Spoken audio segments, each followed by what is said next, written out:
Oh, What's good? bing bong. F your What? life. Hey, what's good, y'all? It's your boy Pat the Designer back at it again, as always, joined by the pettiest man alive, Mr. P Kid. What's going on with you, kid, man? How's the week been going for you, my boy? How's life been treating you, man? I feel like we ain't seen you. Actually, we haven't posted any content this week, so it ain't just we haven't seen you. Oh man, I'm looking bad out here. I'm looking like the Big Lebowski over here. Got my hoodie on, and Yeah. you're getting the side view right now. The side Yeah. profile ain't giving me no type of justice. Hair don't look good. You're doing bad out here. You're doing bad out here. It's okay though. You know what I'm saying? We appreciate y'all for tuning in and rocking with us as always, man. Hit that like button, subscribe to the page, man. We do talk Chicago sports weekly. It's the only channel that's talking Chicago sports, how Chicago talk. So make sure that you get in tune with us, man. Topic on the table today. We actually got a couple topics on the table today, man. We actually gonna give y'all a little bit of extra content today. We're not doing just the hour, man, because there's too much stuff to talk about. It's too much stuff to talk about out here. You know what? One thing I got to talk about. Let's talk about it. When are you gonna mount that mic, dog? There's nothing amounted to. You are killing me right now. There's nothing amounted to yet. Dog, you have these like $1,000 mic stands. Like, mount the thing already. You need a desk in here to mount it to. So we're gonna get it right. Don't worry about it. Hey, listen, don't worry about what I got going on over here, brother. I look good. You know what? You got a fresh haircut. You got glasses on that you don't need. Yeah, you look. No, really... these are prescription, my G. Oh, really? These are prescription. Killing them. All you need is your boy is lying here. I need every bit of glasses that you ever see on my face. I did the fake glasses in high school, and let me tell you right now, I was blind in a mug through that whole process. And it's probably the reason why I'm more blind now. Like, I appreciate y'all for tuning in and rocking with us, man. Like I said, hit that like button, subscribe to the page. We do talk Chicago Sports Weekly, only channel talking Chicago sports, how Chicago talk. So get in tune with us, man. We got some good topics today, man. I'm gonna be honest. Bears have a shot at landing a big name head coach, and I mean a legitimate head coach. You know what I'm saying? Like, not somebody who was a coordinator that got a quarterback right. Can we get a big name head coach? And we're gonna break that down a little bit. Also, on the docket for the table today, man.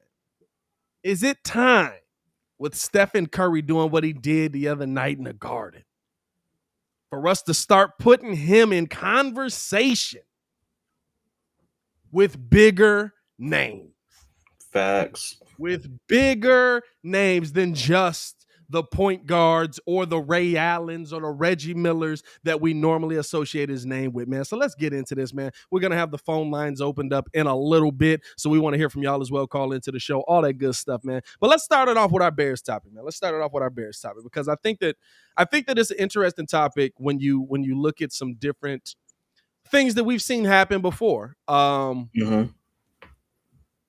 We've seen coaches that have had a ton of success in a specific place. Keep that place.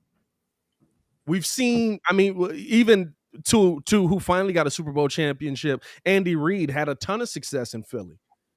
He was one of the most winningest coaches. Leaves, goes to Kansas City, continues that same success over in Kansas City. We've seen coaches who have Hall of Fame track records leave the spot they're at. And so that's kind of what I want to break down with it, because to me, there's a couple names that are possibly on this market that maybe, not to say that they're not a good coach, but maybe their voice isn't being heard as much in that locker room anymore. Maybe their voice is or they've gotten to a point where they say, I've done all I can do in this city. Maybe I want to move on. And do the Bears even have a shot to go after somebody if that's the situation?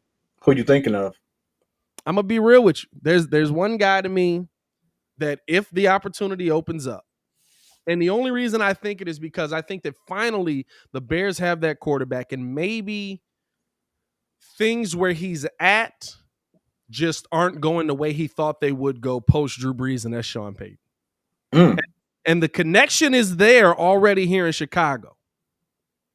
So Bears fans in the chat, here's the caveat to it all, right? And I already know Kid's answer. Do you really? I do. Because I know, because you rock with my mans already. If you can get him but you have to keep Ryan Pace. Do you love the combination? Yeah. I think it's hard. It's hard for someone like Sean Payton to come into an organization and not get what he wants. And I mean, the guy that's here is somebody that he was connected there. Sean Payton told him, "Don't come here." Now that's the tough part, right? That's the part where you look at it and you're like, he's probably not going to leave New Orleans. At this point, we're all hoping for a pipe dream, right? You know what I'm saying? Like, we're all hoping for a miracle. But I mean, listen, like, we've seen it before. Is your team in a position for that? Moving to a new stadium, fresh young quarterback that's in the building, a general manager that's already here, that has already had that relationship with Sean. And we saw the other day, I think it was Baki that tweeted it to us. Shout out Baki, man. He basically sent us the what was it? It was the the report that Ryan Pace is beginning to distance himself from Matt Nagy. As he should. With the fact that he's Scott. Well, I mean, yeah, listen, as he should. He should. Little late, my boy. Yeah, a little bit late on that one. Still found him real quick. Like, hey, listen, I don't even know the guy. Like, I don't know the guy. The Bible don't know the guy. I don't know the man. But that guy who punted when we were 4th and inches, don't know the guy. Oh, I didn't realize it was 4th and inches. Oh yeah, it was bad. It doesn't matter. You were down 2 scores, or you're down 10 points. You were down 11 at 4th and inches. You matter. You know what I'm saying? No, he didn't go for it 4th and inches with 11 minutes left in the quarter. With 11 minutes left. No, I hear you. I get it. Look, trust me. I see go for that. He's not smart, but like, to me, the biggest thing that man, the biggest question of all of it is, you know, whether it happens or not. Like, Mike Tomlin might not be leaving Pittsburgh, or Sean Payton might not be thinking about leaving New Orleans. Are you in a position to do those things? Do you have that allure with the young talent here where you can even net that guy?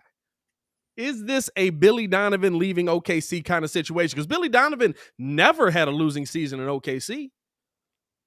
And he left OKC kind of. Did they fire him, or was that the mutual parting of ways? I want to say it was mutual. I don't remember exactly. Yeah. I think it was mutual, though. I think it was mutual. Do you have that opportunity here in Chicago? For Sean Payton, I don't think so. Sean Payton, to me, isn't someone who at 59 years old is going to want to come to Chicago to kind of start this rebuilding process. Mm-hmm. I would go for a somewhat younger coach. Sean Payton is somebody you bring to, a more established team. Another team doesn't come to mind right away, but like, I don't see him coming here. You know, like, are we a champion? Sean Payton to Bengals. Got your quarterback, got your running back, got your number one wide receiver. Got to do a little bit of work with the defense there. I could see that. Sean Payton to Browns. Cincinnati's winning for some reason in my mind right now. You know what I'm saying? More developed QB. So it's like, I'm not gonna say better, more developed QB, more time in the league, even though he got injured and stuff like that. Yeah, I could see that happening. Yeah.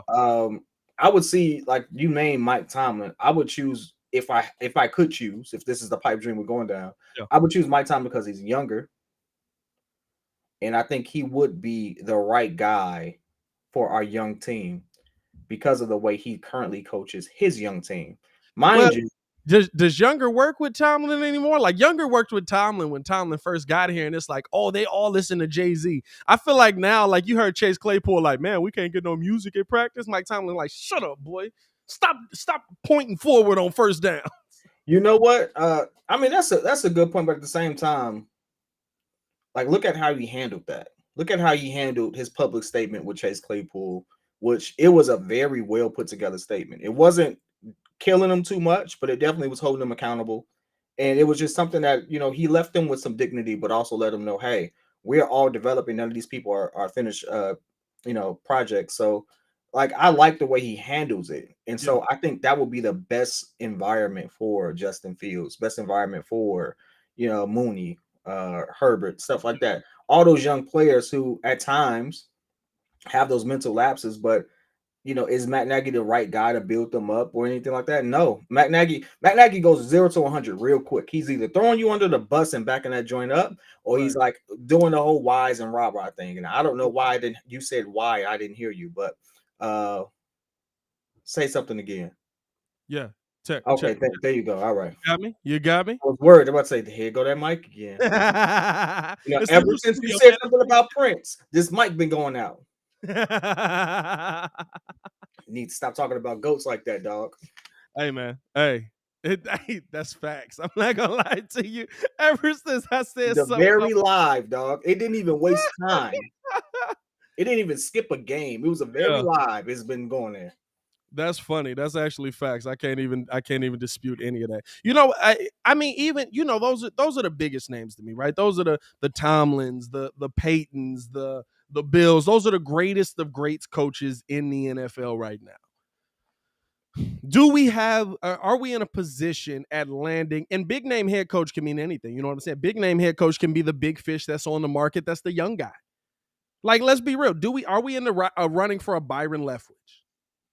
Who I think if I was going to pick a guy, I would pick the guy that Bruce Arians, the guy you should have hired, by the way, Ryan, I'm just saying.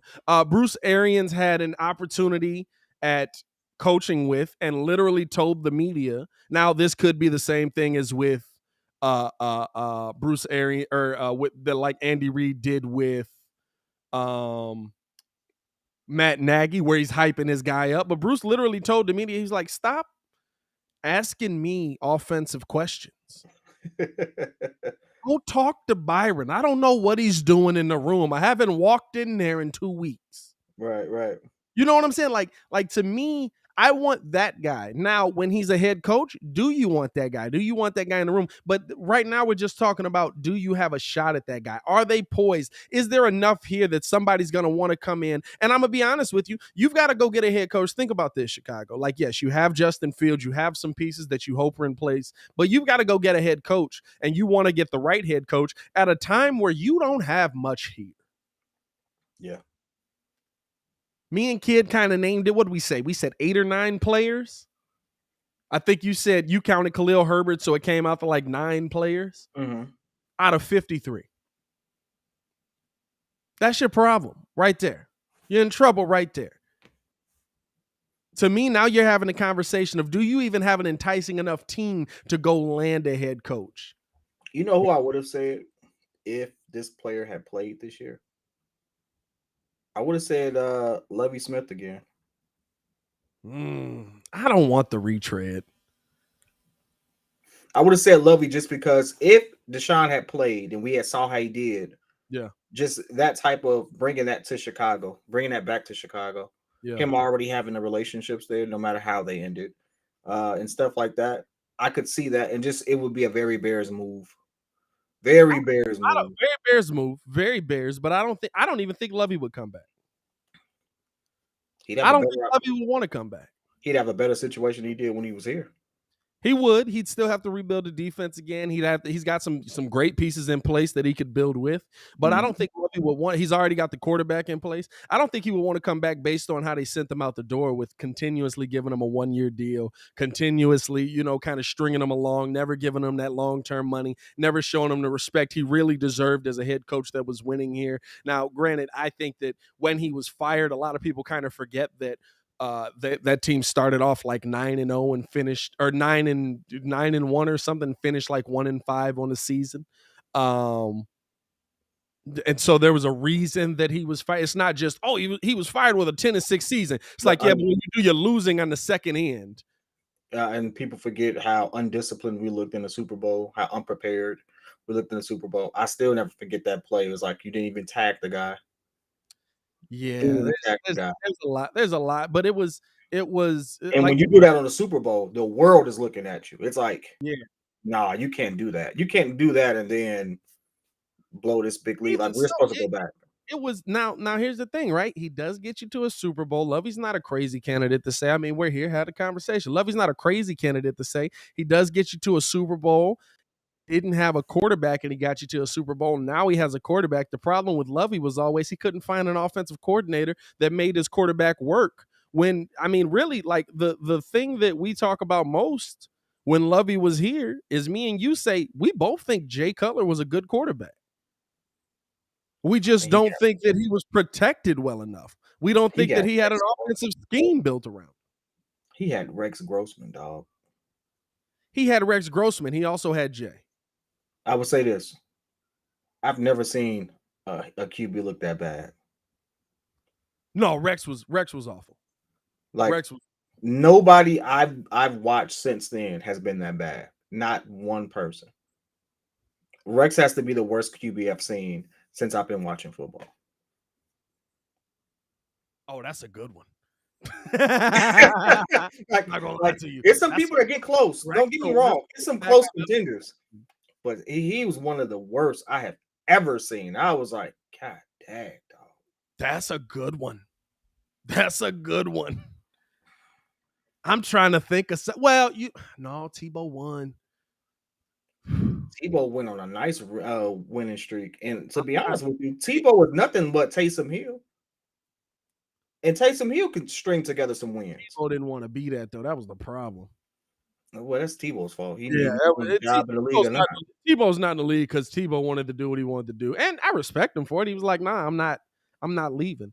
That's a good take.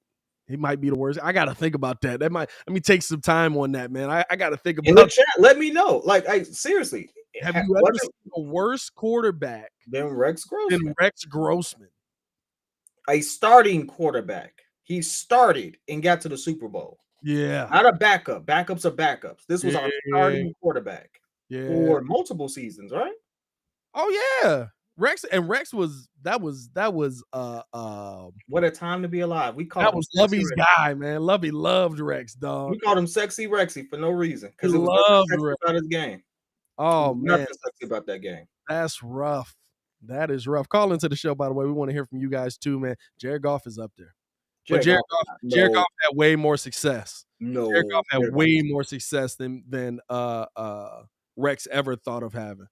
Jared Goff may not have that dog you want. Season. Goff may not have that dog you want, but Goff is not a horrible quarterback by any means. Goff's pretty bad, bro. Dog, you gotta see some. Go look at all of the mess ups that Goff has done this year. I did. Dog, no, it's pretty bad, dog. He fumbled off his own face. He threw an interception hitting his helmet. He had some lapses. Dog, it's bad, dog. Like it's not like that's a mistake. It's like, fam, you've been playing football your whole life. You didn't know where your face mask was. Rick Meyer. I don't even know who that. I ain't gonna lie to you. I don't even know that. If he was a starting QB, you might have won, dog. I don't know who that is. Lovey had Rex as our quarterback stuck on repeat. Oh my God, yeah. Mike Glennon. No, Glennon was better. Glennon's up there too. No, Glennon was better. Glennon was awful, bro. He was awful, but he was still better. Glennon was awful. Like, listen, there's certain levels to this trash. You know, Look, Rex might be the garbage dump, but Glennon's definitely the truck that's bringing the trash. You know, something like that. Kyle Orton. Nah, Kyle Orton is a consummate backup who got an opportunity to start. Journeyman backup. Journeyman backup. Yeah, he got an opportunity to start. He's like your boy in Washington right now. Heineke might stick. Heineke's had some nice games this year. Yeah, I give him that, though. I would give him that. He's kind of like Taylor Heineke. I like Heineke. I like his story. I like everything about it. Yeah, I love the fact that he went online and was like, "Yo, yeah, I deserve to be a starting QB in the NFL." Hey, that's what's up, bro. But that when he went 4 interceptions and still put up 20 points in fantasy, I was like, "It's something here. It's awful, but it's something here." I'll say this. I've seen great quarterbacks throw 4 interceptions. I've seen Breeze have a 4 interception day. You know what I'm saying? Like some dudes have a bad day. Like I'm not saying Heineke's on that level, but I'm not tripping on if you have one. Now, if you have multiple, see the problem with Rex will throw 2 touchdowns and 4 interceptions the whole season. My man would have a 1-to-1 ratio It's like, I'm definitely gonna throw this bad boy to the defense. I really am. Now win is a whole different thing, right? Yeah, you know what I'm saying? But I mean, listen, even we really sidetracked on that one. I love that. Just a whole sidetrack on let's bash a Bears quarterback while we got a good one. I love that. Josh McCown, you know what? That might be a good one. Joshy football, I don't know, dog. Joshy football has some moments too, man. He wasn't great, but he had some moments. Can we say any QB that played for Detroit before Any Matt Q Stafford? before Matt Stafford? That's a good one. Hey, do we know the names of the QBs before Matt Stafford? The one that's in the booth. What's that mug name? Wait. What's his name? I don't know. He's like a great broadcaster. I can't think of his name right now for He's a some better reason. broadcaster than he was at Way better broadcaster than he was. Javier Lifestyle in the building. What's going on, my boy, Matt man? Leinart. Okay. Matt Leinart. Yeah. Nah. It don't ring for me. That's probably the worst one. But no, I mean, listen, I mean, if we being honest here, like that's the question you got to ask. With the Bears, are they in a position like if you're the head coach, or if you're an offensive coordinator or whatever it is, like, do you think that there's a nut? Jamarcus Russell's a good one because he Boy, didn't he work. was good. Yeah, hey. Yep. Wasn't that the one who said that he looked at the tape and went under the table? Yeah. Hey, listen, R1. You got it. That's the one. You got it. One, I got that one. You got But it. no, do the Bears have enough in the building to even get one of those big name guys? I'm talking about the number one guys. I'm talking about the top guys. Call into the show. Let us know, man, how you guys are feeling. 855-908-5668. Tana with the super chat into the channel. Appreciate that, Tana. The Bears need hire Morgan Freeman from Lean On Me. Crazy Joe Clark. What up, fellas? Crazy Joe Clark. You know what though? But I feel like Clark, don't you? Did you learn that song yet?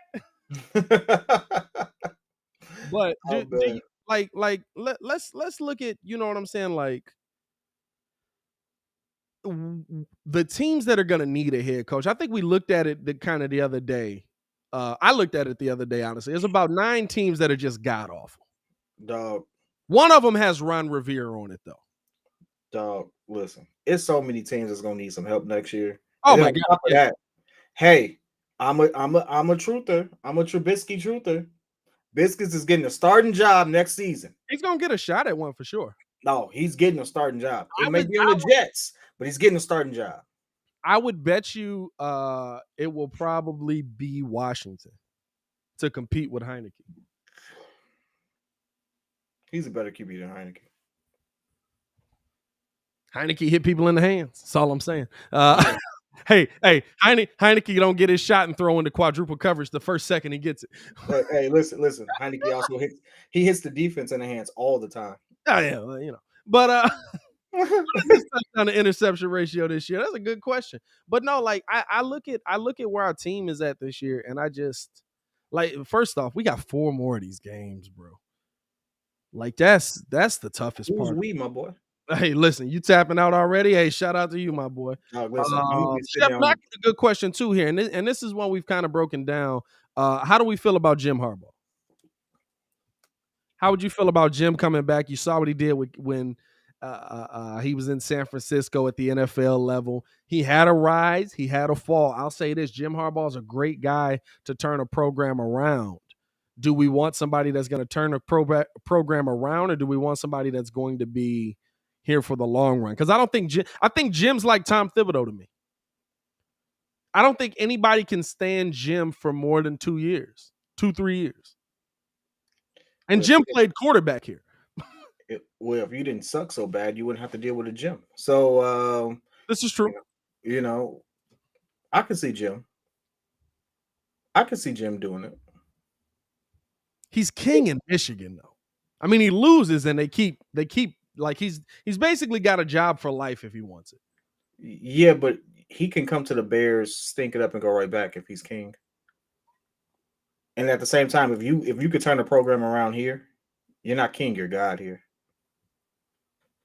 Chicago's that type of town. Chicago will trash you and you will ruin your career here. But if you make any impact, Yeah. you will be a legend the rest of your life. Derrick Rose is a legend. Besides the fact that he grew up here. Derrick I mean, Rose he's is a also legend. a Chicago legend because of what he did in high school.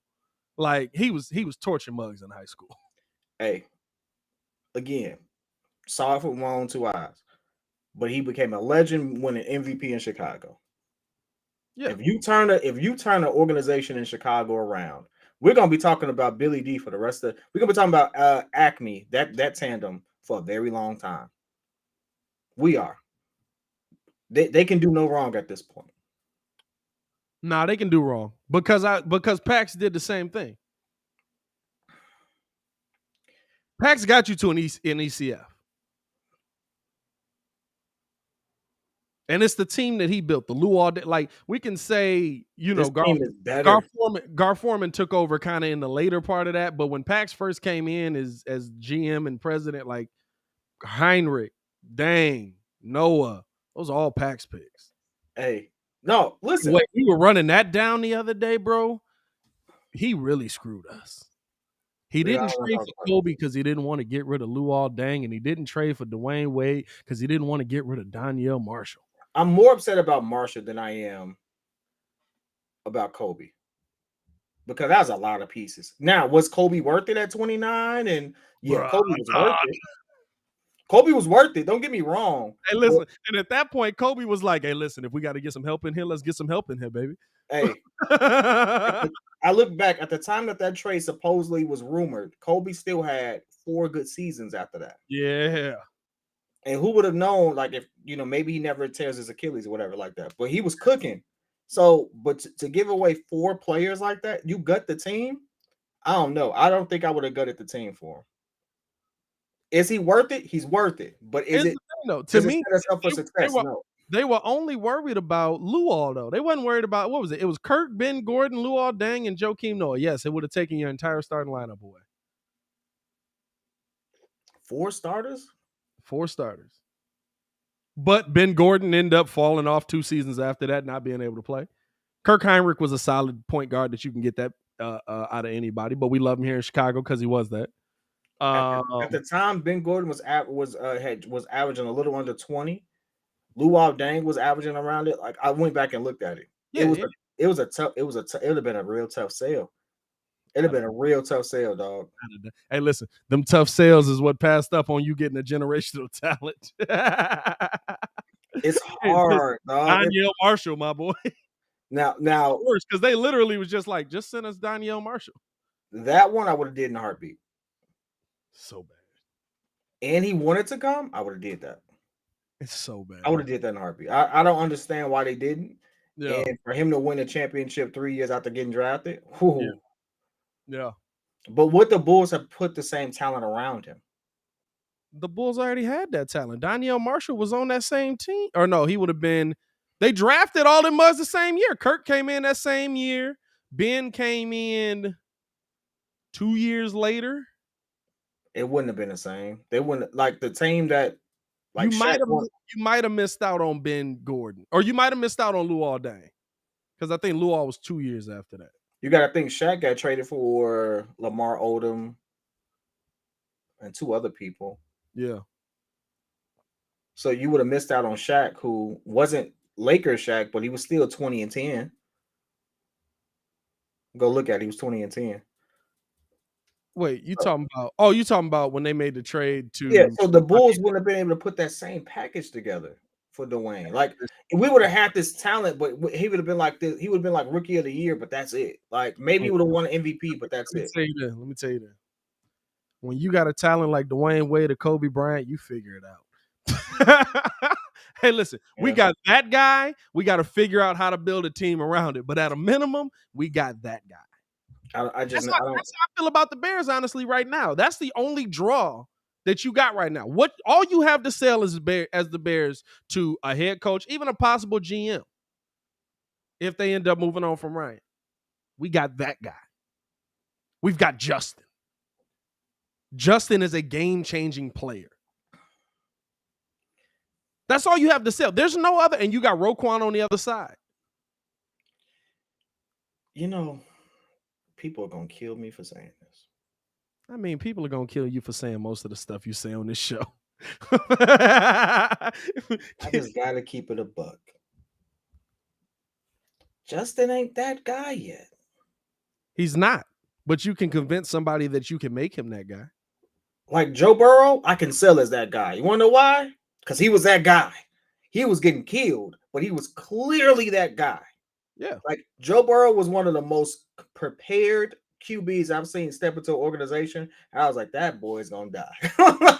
like I had no faith that he was gonna be successful. It had nothing to do with him. I saw Justin. I was happy for Justin, and I literally thought this could be a better Kaepernick if we do it right. That meant developing. Oh no. Oh no. He could be a more accurate Kaepernick.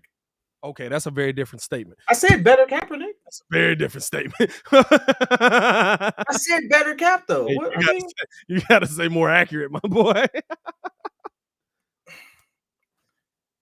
Team game. You can't say Justin beat him. It's overall. But like, no, seriously, Joe. If you don't think Joe Burrow right now is a better QB, you foolish. No, he is.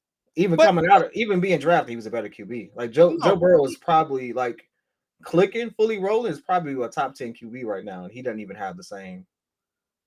You're saying he when he was drafted, he would have been rated higher as Justin? He would have been rated higher than Justin. No. Just because of the school Justin went to. I'm gonna tell you this. OU over LSU? Justin fell to number 11. He fell out of the top 10. Which is wild. I appreciate it. We benefit from it. And I think people need to also understand criticism doesn't mean hate. It's really clear that there's a lot of rough edges around there. Yeah. If Justin had a better coaching staff, that learning curve would have been quicker. Easier for him. Well, a lot easier. Yeah. Joe Burrow didn't need that learning curve. He just didn't. Had nothing to do with anything else.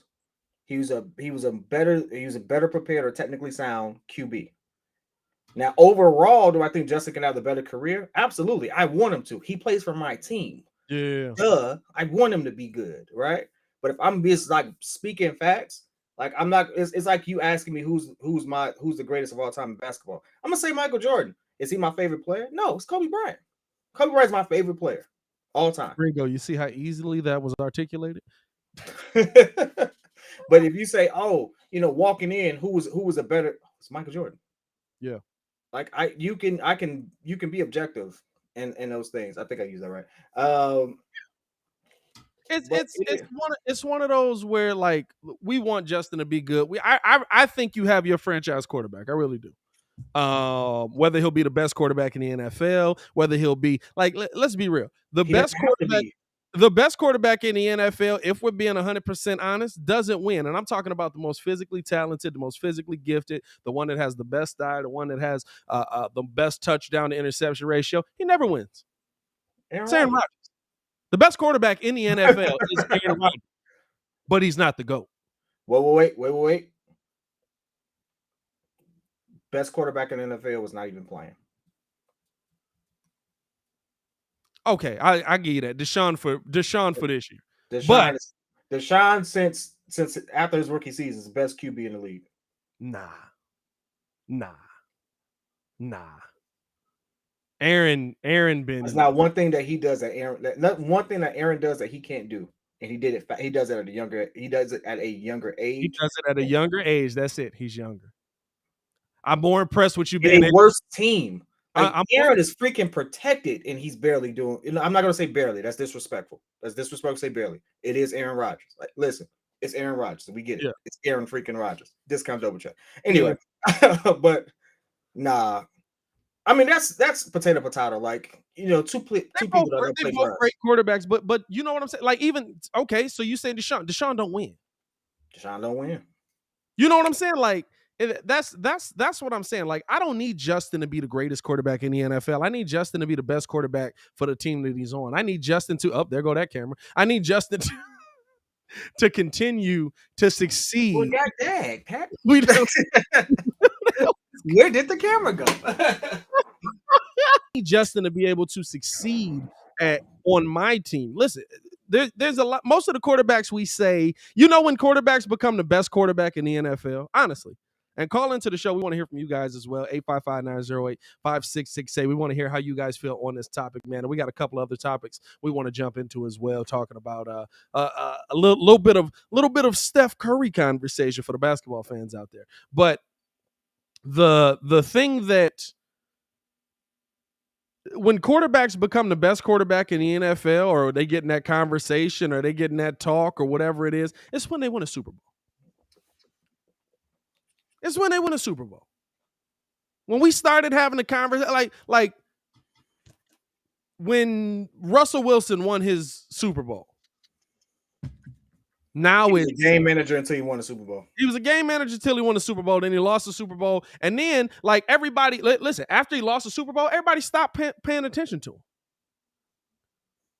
And then all of a sudden, somebody looked up and they were like, hey. He's good. No, they were just no, was it this year? I believe it was this year, wasn't it? They said, has this guy never got an MVP vote in his life? Like it took, he won a bowl, lost the bowl. It took years after that for somebody to say, but when he won, it was, is he the next Tom Brady? Is he the next Peyton Manning? Is he the you know what I'm saying? Like, what was Peyton Manning? Peyton Manning wasn't considered the greatest quarterback of all time until he won that Super Bowl. He was a dude that got it done in the regular season and couldn't get it done in the playoffs. What kills me about Russ is QBR or QB rating has never been lower than 92%. Put that into perspective. He's great. That's a lot higher. That's a higher average than most. Like, for his career, he's 101. That's his average. Yeah. He's having the worst season of his life right now. Last season, he threw 40 T's and 13 INTs. Yeah. 4,000 yards. He's never had a season less than 3,000 yards. He might have one this season just because he was injured. Really good QB. Getting trashed. Now, here's a question, though. Since we just, I like the fact that we just vibing at this point. He might get traded. That's a real possibility. Pete Carroll might be out. No, he they might redo that whole thing. And that's another guy. Didn't somebody in the chat say Pete Carroll as well? I thought somebody in the chat said Pete Carroll as well. Maybe it was Vince. I don't know. But is Pete Carroll somebody you want in your organization? Really? Yeah. Is Pete Carroll somebody you want in your organization? No. Is he somebody? I mean, listen. No. A lot of wins. No. A lot of wins. I tell you what, though, if Pete Carroll, if they're gonna blow that up, I'm still on the Rush train. Do whatever you got to do to get him here. I'm on the Rush train. Nah. Do whatever you got to do to get him here. At this point, you've made the commitment to the guy you got. I made the commitment to winning. Okay, I made the commitment to winning. I want Russ. In his 80s, I'm good. Hey, listen. Don't get ageist in the NFL, my boy. Because you ever say we got an opportunity to get Bill Belichick in this building, I'm going to get him. I don't care if that mug is 102. Hey, Bill, we got to wheel you in here from your hospital bed. Whatever. Just get me on the field. I like what Vince is saying about Lamar. You know what? Lamar is the most interesting guy, man. We were having this debate on the Fantasy Whispers, and Lamar is so interesting. All right, so Lamar right now has about 13,000 yards for his career. 3,500 of them are rushing. How the heck we get to Lamar? It's in the comments. I know, we just jumped to it, right? Put water on my. I'm like, no, that was a switch. What just happened? Skirt. So, hey, what I'm saying is, as I rant on, it's been a day, my boy. You already know what this is. I'm not on my meds. I got ADHD. For those who don't know, I can like do 20 things at once, but can't do one thing. Direction. Dog, listen. I can build a spaceship, cook I could do 1,001 things at one time, but I can't do one thing. Nah, don't worry about it. I can't focus on one thing too long. Do one thing 1,000 times. Nah, but the second time, well, I can't say that online. But I want to get flagged for self-harm. You be good out here, my boy. Be good. Hey, listen, it's just a joke, but you get it. Yeah. Hey, listen, when I call you later, I got you. But no, I just think that like if you look now, what was what was Lamar point? Now I'm interested. Now you're interested? Is like RG3. I think he's going to get severely hurt and screw up his career, possibly. I think Lamar is going. I don't think, you know what? I'll say this. I don't think he's going to get severely hurt and screw up his career because nobody can touch him. I think if he doesn't learn how to pass consistently, he will.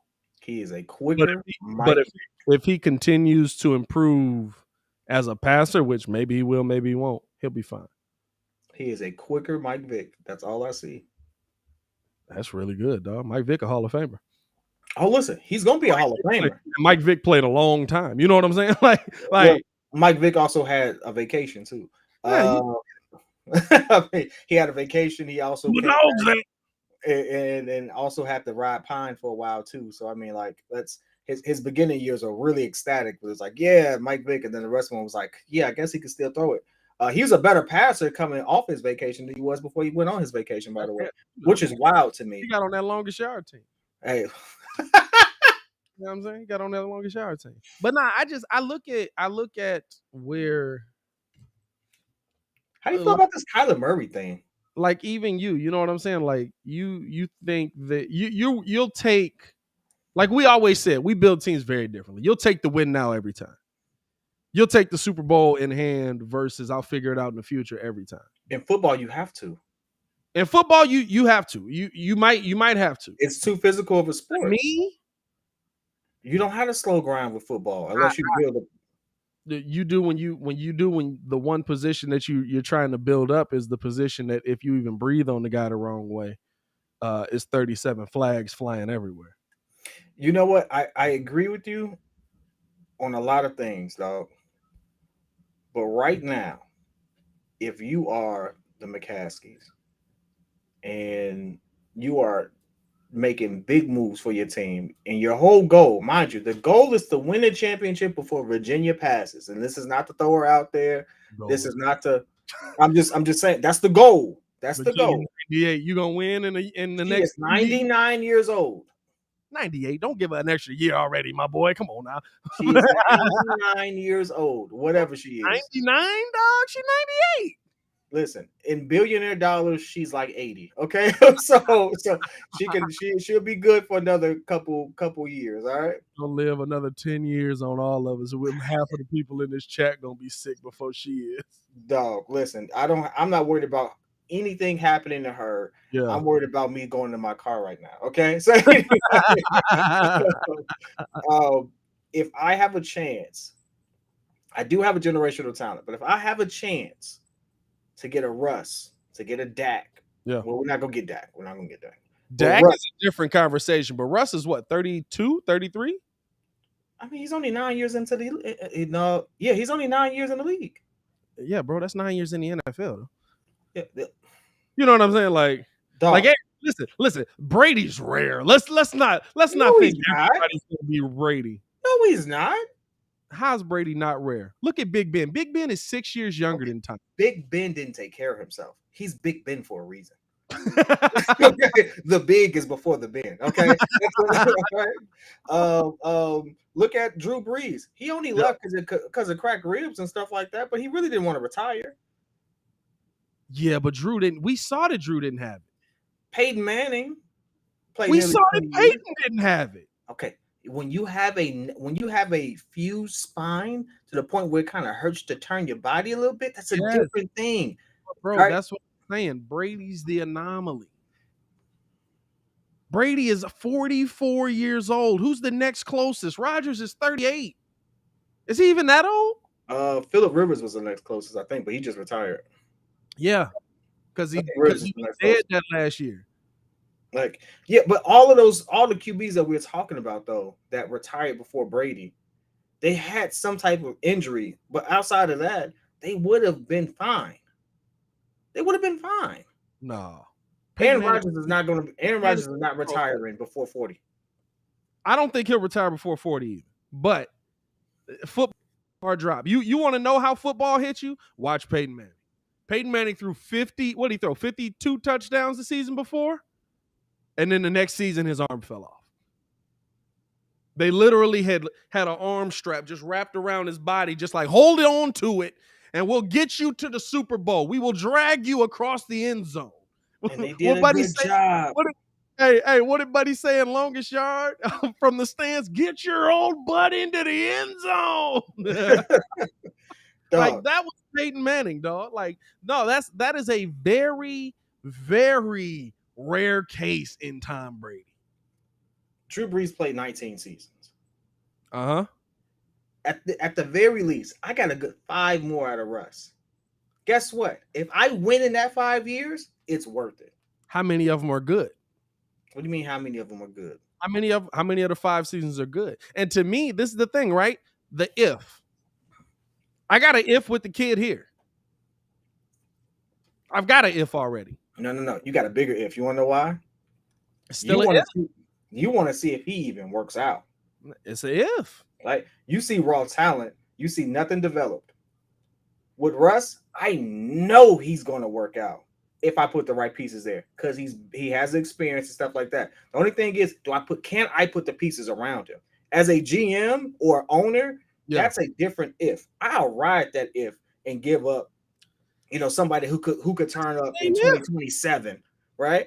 I need somebody to get some excitement while I build this stadium. And then at that point, if we got to make some moves once we're in Arlington, hey, so be it. But at least we put something exciting on the field until the end. Like, this is the thing. I want a team like, a win now team is great, right? If we win in 05 or 06, that's great. We still sucked after that. If we win, if we beat Aaron Rodgers to go to the Super Bowl that year, that's great. We still sucked after that. That's the part I don't want. That's why I say, like, for continued success, it takes those young pieces. It takes finding the right combination of young pieces. And I'm gonna be honest with you. You might not win. You're probably not gonna win a Super Bowl multiple years. You're probably not gonna win multiple Super Bowls. Like the thing that we're hoping for, we're not gonna get. Like, y'all know how rare that is. How many people have multiple Super Bowls? We talking about Eli. Peyton got dragged to his second. Big Ben, Tom Brady. Out of all of them dudes that we talk about as great quarterbacks from that era, they got 2. Patrick Mahomes might get his second one soon. He might. But guess what? Russell Wilson went to 2 Super Bowls early in his career, and he ain't been back. Time out. But he's been to 2 Super Bowls. Yes, and so is Pat Mahomes. That's what I'm saying. Wait. Now, here's a question. With that level of experience coming to your organization, if you have that type of talent, or you're in a position to acquire that type of talent, you have no problem recruiting anybody else. Who doesn't want to play with that type of talent? Depends on where Aaron goes. Depends on, like, there's a lot of moving pieces this offseason. Oh, please. I tell you what, if Russ is on this team, everybody in this whole goddamn city is like, you know what? We might have a real chance of shutting up. I own you. Like, because he's not going to own Russ the same way. He's not. I dropped Russ on this team right now. We win yesterday. I don't know about that. You might. That system was bad in the second half, dog. That system. Hey, listen to how them defensive players talked. They was like, I mean, Aaron Rodgers. Aaron Rodgers changed what he was doing, and we didn't. You drop Russ on this team, our offense clicks a lot faster. We always, you know what? You know what tells me that? Andy Dalton makes the offense move better. Why? Just experience. It's just experience. Tough to say after he threw 4 picks, but yeah. He makes the offense move. Hey, listen, I'd rather him throw 4 picks than get killed. Because Justin didn't look like he's about to get up. All right. So, he hit the push-ups. But to me, like, I look at this. I look at that defense won Russell that Super Bowl, though. You talking about the Legion of Boom now. Yeah, dog. They put up Russ put up 50 on a defense that had Von Miller on it. Nah, dog. Didn't they win that Super Bowl like 55 to Hey, 6 or something like that? Like, it was a ridiculous number. Like, I'm not taking nothing away from Russ on that. Like, he didn't have to do a ton, but there's still, but to me, like, listen, you get Russ in here, maybe you do get a year where he's able to do it. Maybe you do get a year where he's able to win you or get you to the big dance or at least make you competitive. I don't want a year. For continued success, you need youth that works. You just do. If Deshaun Watson played this year, guess what? They're probably still an 8 to 10 win team. That's crazy.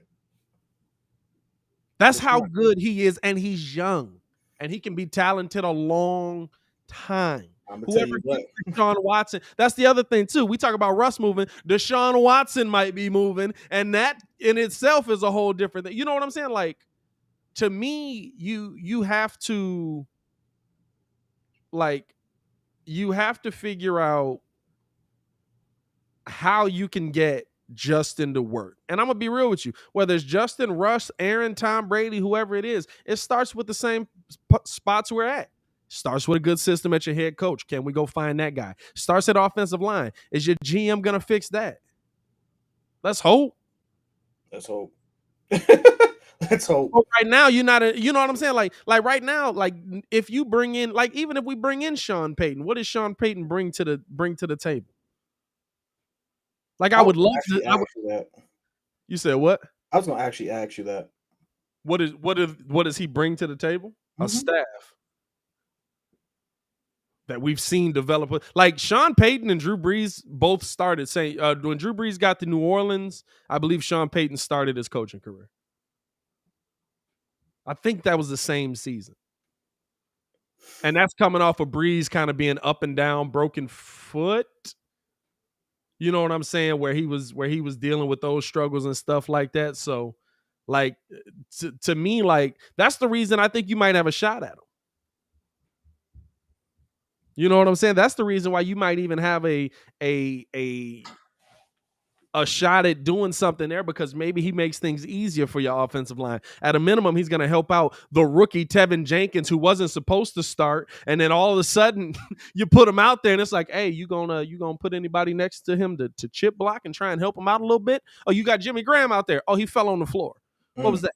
What was that? By the way, listen, Jimmy Graham, I've seen you block. I know you're a good blocker. That's one of the worst blocks I've ever seen in my life. It's like, you can do better than that, my boy. Bro, no, he just fell down. I was like, what just happened? Did he die? Super Sean Payton told Ryan Pace not to take the Bears job. Don't know how ready to come here. Absolutely. He said, do not take the. Give me more insight on that. I need to understand why he said Ryan that. Was a scout in that system. He was a scout for New Orleans.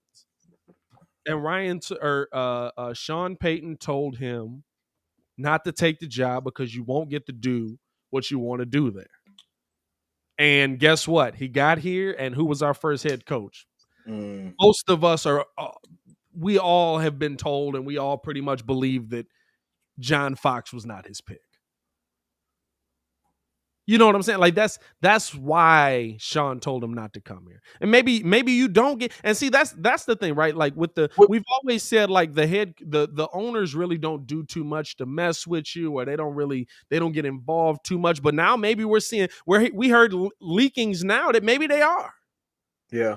Maybe they are screwing with your offense. Maybe they are screwing, because me and you were just like, listen, the plan is to let Andy start. Justin ain't took no reps. Let Andy start.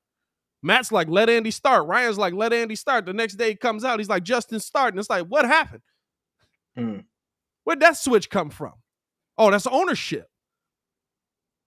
You know, like those stories leaking out are the reasons why I even brought this topic up. Do you have a shot at landing at this point? I mean, Eric Bieniemy's name should still be in there. Do you have a shot at landing a Byron Leftwich, a Ryan Day? Because why would anybody want to come here? Like, the allure of, it's the charter franchise, it's the Bears, you got to do what you got to do to go through the ranks, but it's a head coaching job. Like, why would I want that? If I'm good enough to get a head coaching job, why would I risk it on my first head coaching job being an opportunity where I may never get one again? Like, let's be real. Matt Nagy might get another shot at the apple, but it's going to be after he goes through being a coordinator somewhere. It's also why I wanted to sit there and say, I'm not out on Ryan Pace. Stuff like that. We know that the first couple years he wasn't allowed to do what he wanted to do. So because of that, and just how we can see the progression of it as an individual.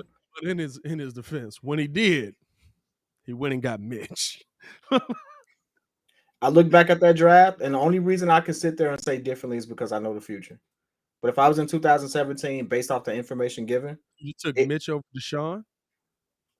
Based off the reports and the information given, because that's what I do for a living. I have to look at the reports, the statistics, and everything to make investments.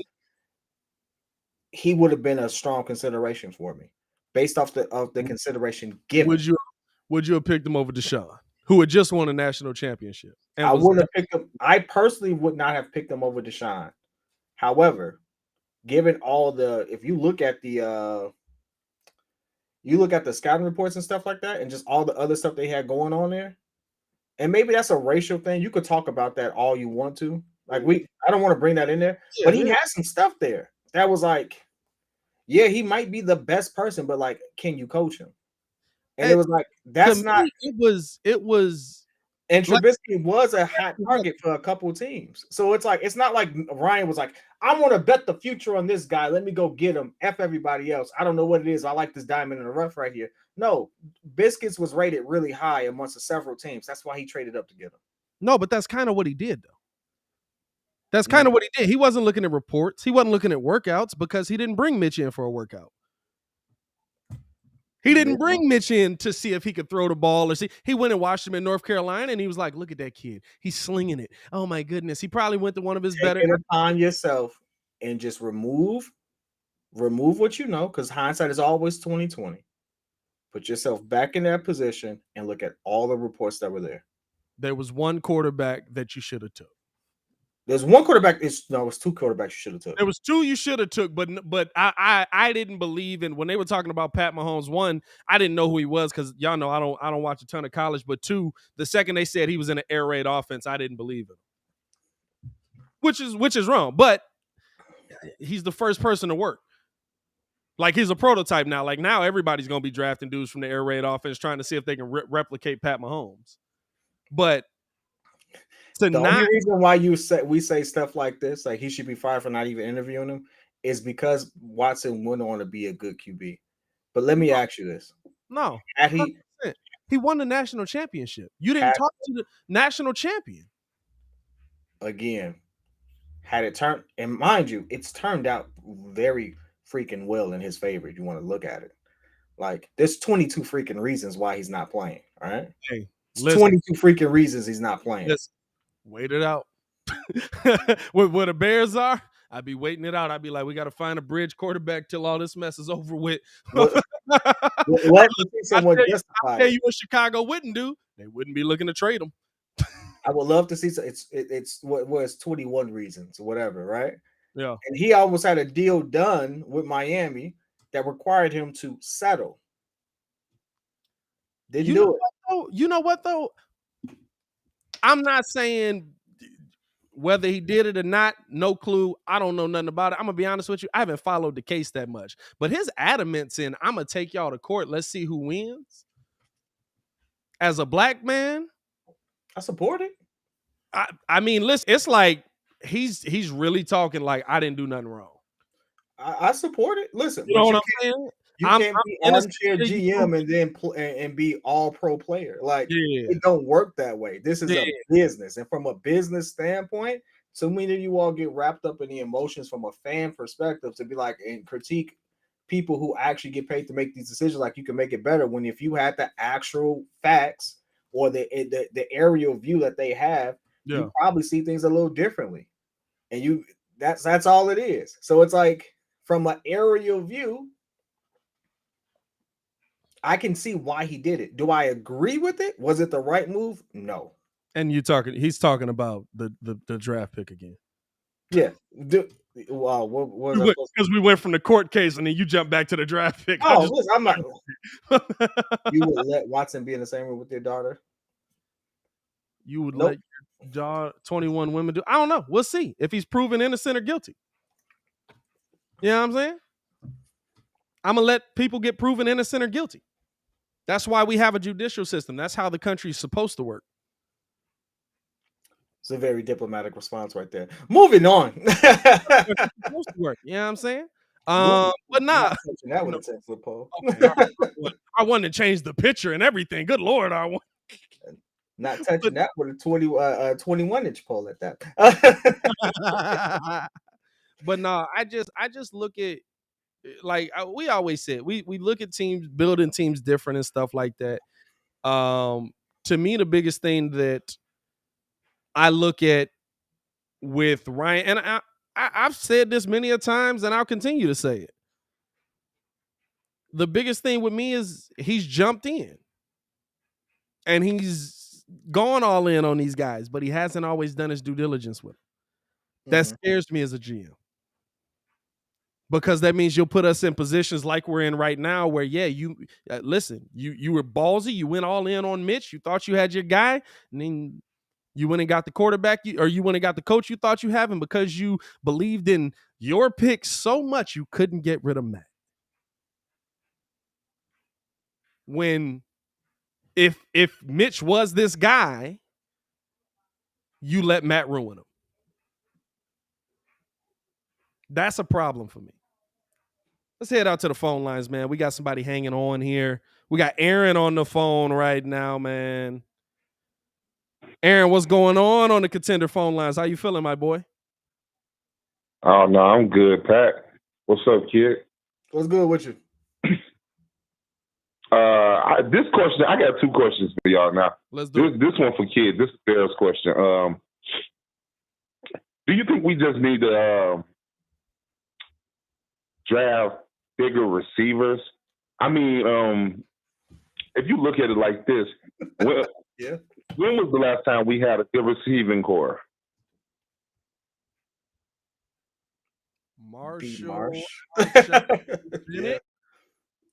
Maybe. And wouldn't you say all those dudes are over 6'2", 6'3", right? Oh yeah, they are. Yeah, for sure. Yeah.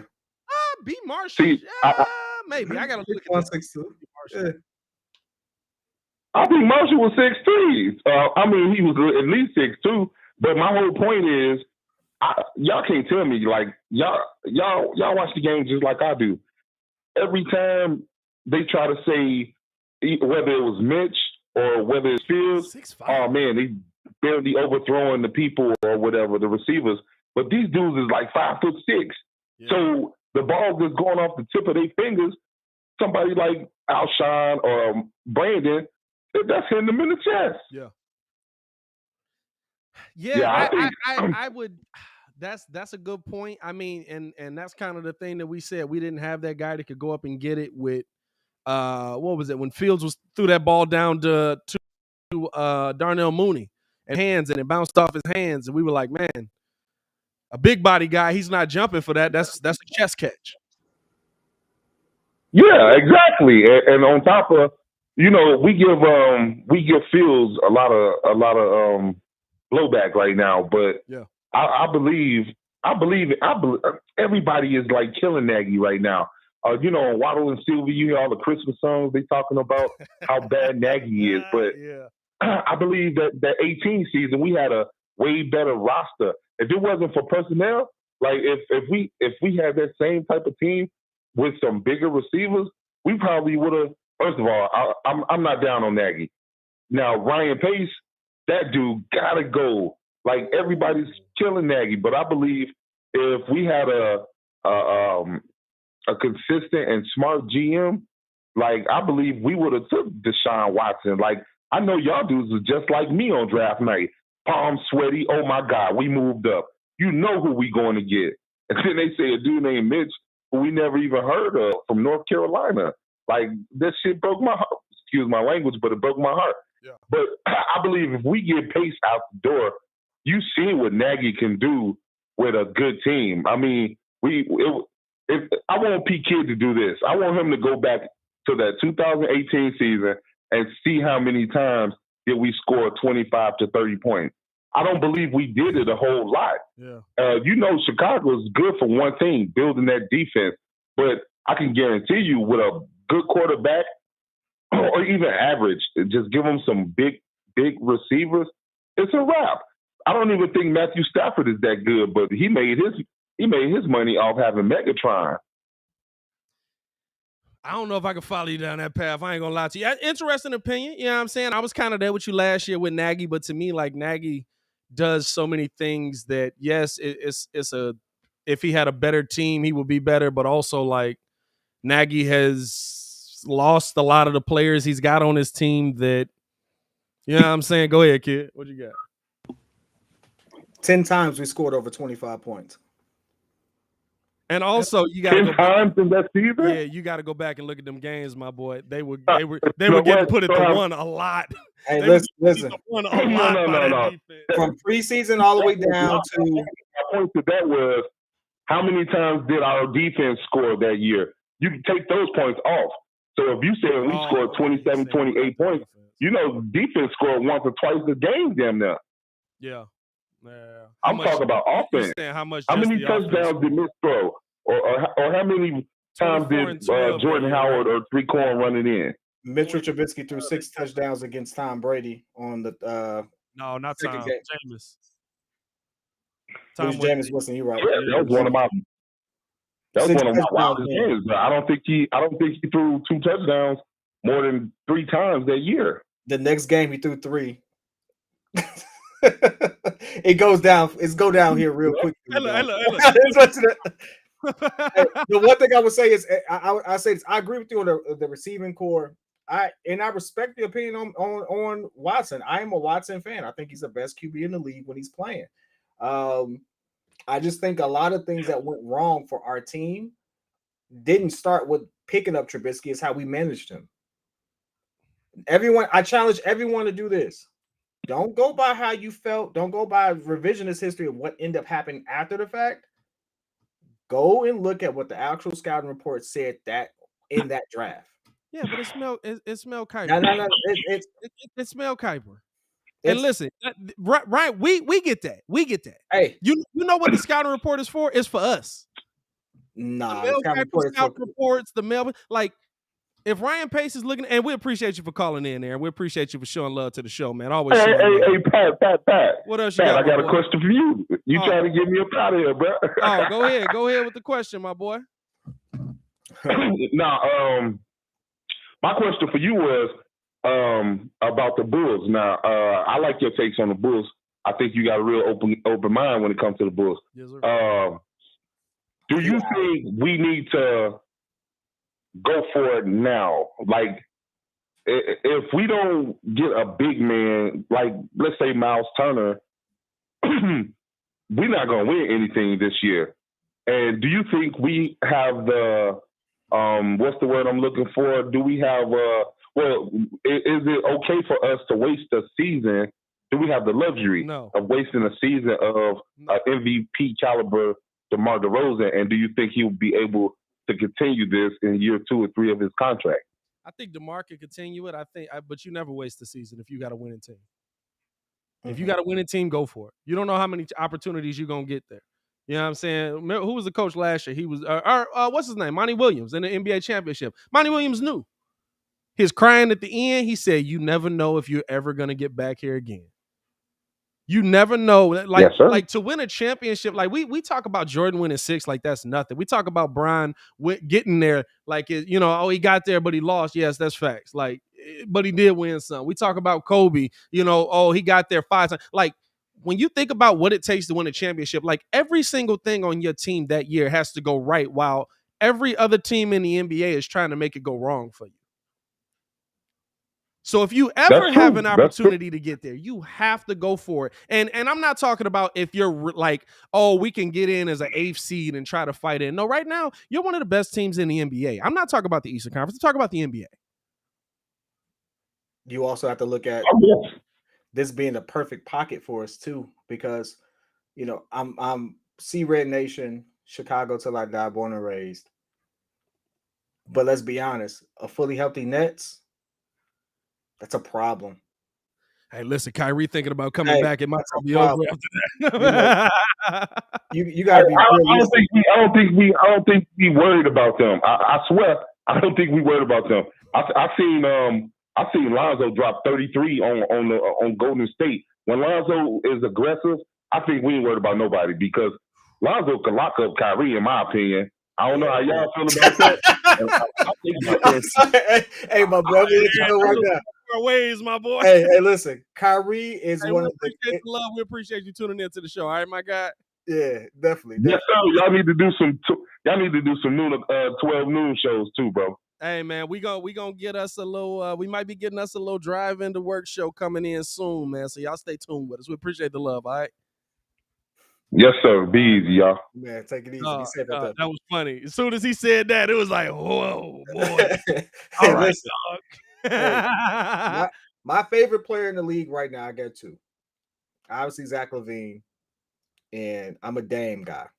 I like Dame. I think Steph is like everyone's favorite. Like he's like the people's champ. You know, we want him to do well, kind of, right? But I got two people in the league you just can't stick. 3, you ain't sticking KD, you not sticking Giannis, and if you get untucked Kyrie, it's gonna be a long day. Hey, listen, I'm not gonna lie to you. I done seen Kyrie get triple teamed and shake all 3 of them. Hey, let's pay some bills and let's get into that too, man. Let's pay some bills and get into some NBA because there's some conversation with that, my boy. Because you said 3, and to me, we overlook Stephen Curry in a lot of ways because of how big he is.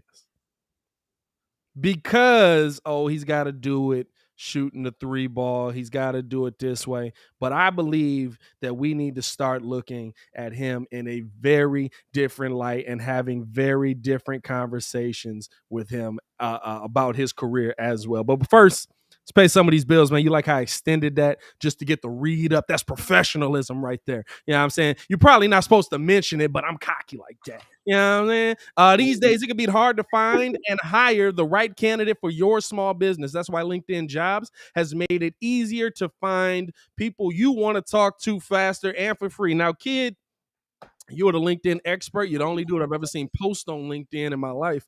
And I've known personally, I should say, How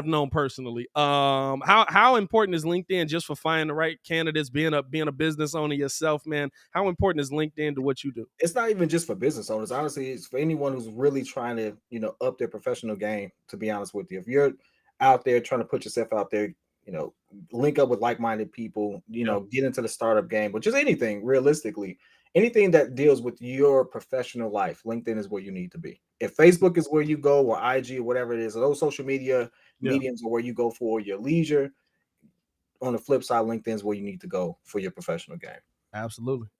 It creates free job posts in minutes on LinkedIn, jobs to reach your network and beyond to the world's largest professional network of over 770 million people. Focus on candidates with just the right skill and experience. Use screening questions to get your role in front of only the most qualified. Then use simple tools on LinkedIn Jobs to quickly filter and prioritize who you'd like to interview and hire. It's why small business rates LinkedIn Jobs #1 in delivering quality hires versus leading competitors. LinkedIn Jobs helps you find candidates you want to talk to faster. Did you know every week nearly 40 million job seekers visit LinkedIn? Post your job for free at linkedin.com/Wendy. That's linkedin.com/Wendy to post your job for free. Terms and conditions may apply. Now, hold on. Now, you know what I'm saying? We not just a one-read show no more. You know what I'm saying? Hold on. We got to get this off of here, man, because we got to tell y'all a little bit of something, man.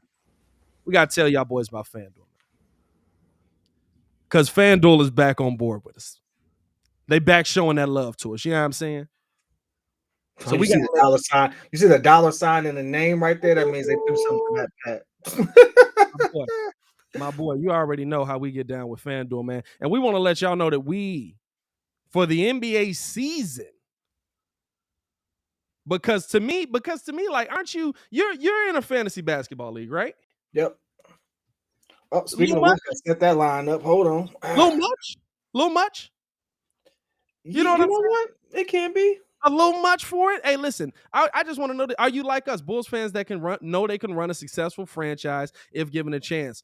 Well, we have teamed up with FanDuel to give you an opportunity to put your GM skills to the test. With FanDuel being the premier sports gaming destination in the United States, we realize that this is the perfect way to not only team up with the Breeze Nation for fantasy fun, but also a way to allow you the opportunity to win some cash prizes. I'm talking about cash money. It's simple. You pick your team while staying under the given salary cap, and if you win your pick, or if you pick the best team, you get cash money in your pocket.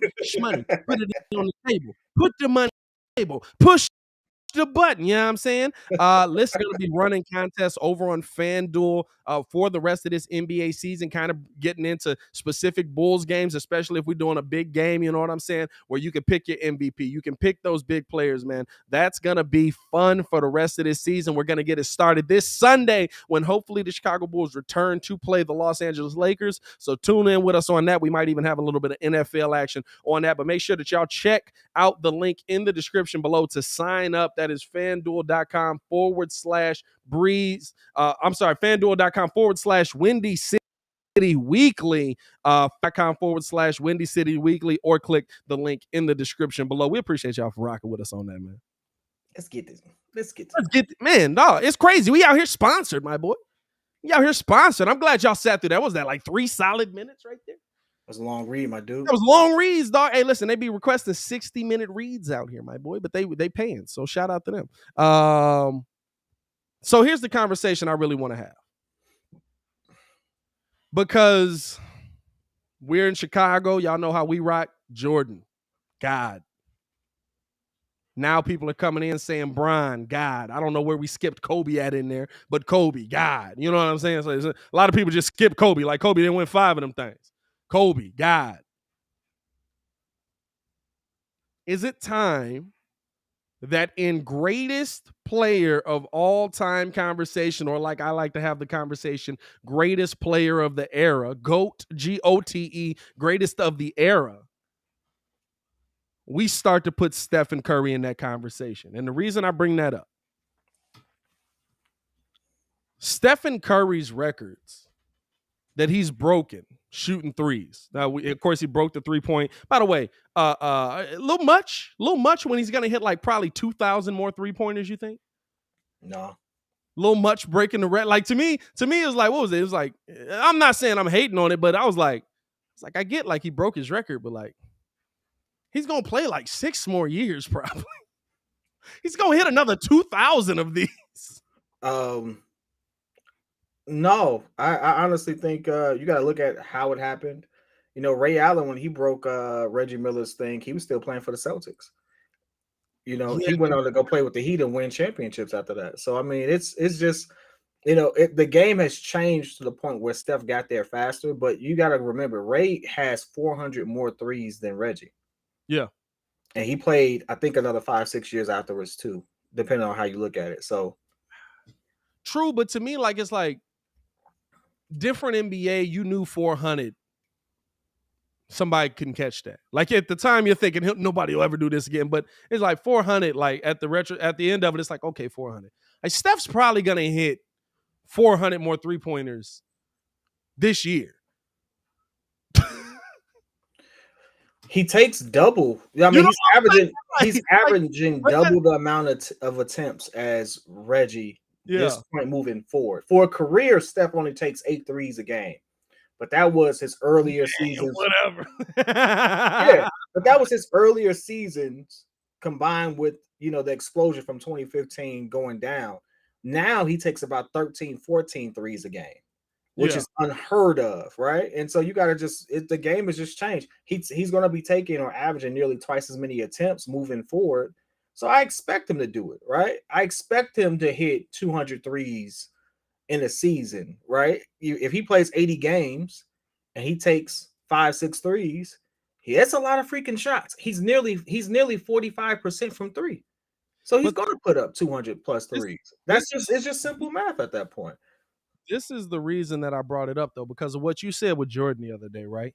And if y'all want to call in on this, man, as well, or if y'all want to call in on the Bulls conversation, either one, man, that's like the video. If y'all ain't like the video, man, hit that like button. See 63 people in here. I'm almost certain there's not 63 likes, so hit that button for us, man. We're trying to get this cracking. Call into the show as well, 855-908-5668. Here's the reason I say it, right? Because what were you, when we were talking about records that Jordan held or what Jordan did, you said it was how he did it.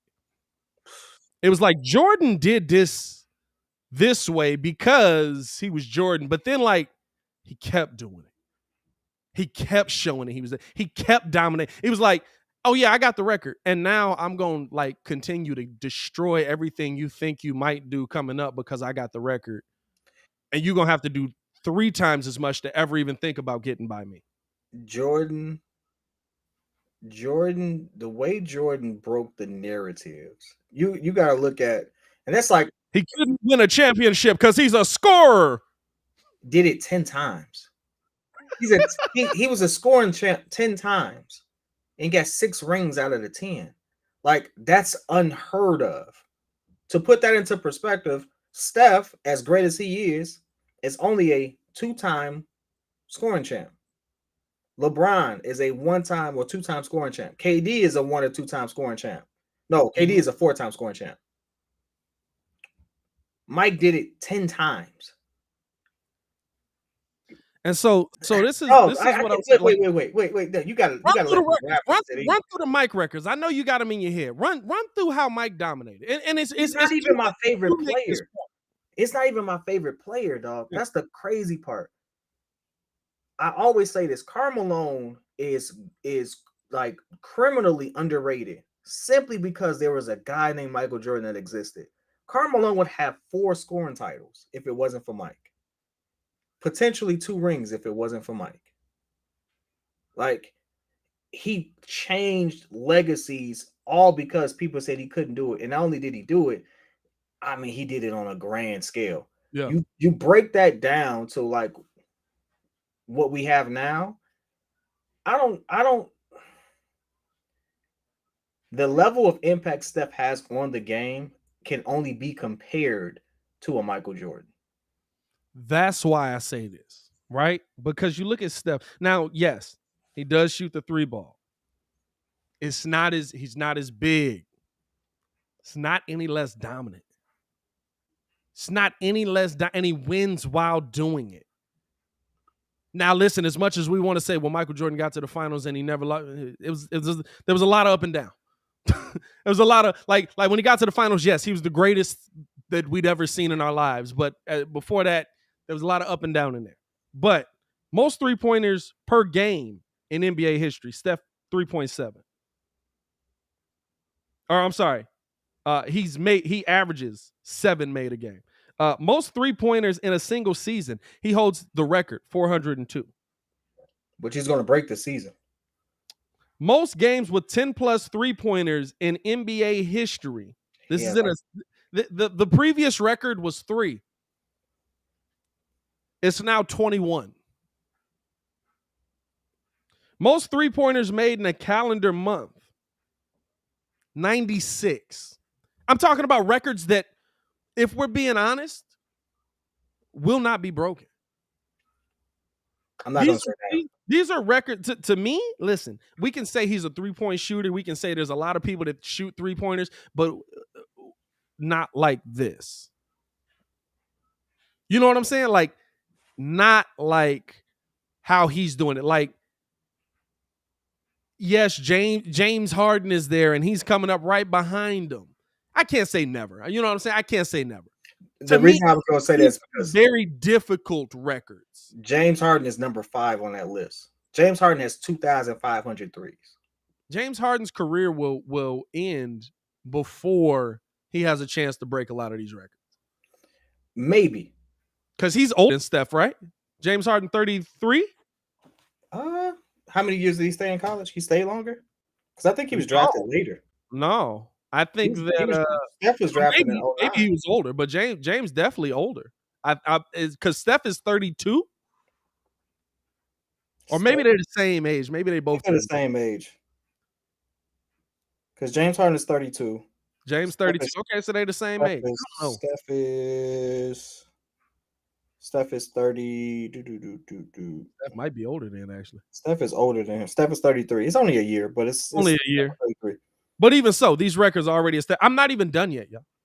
Most three-pointers made in NBA playoff history, 470.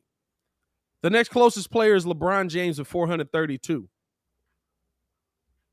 That's most three-pointers made in NBA Finals history, 121.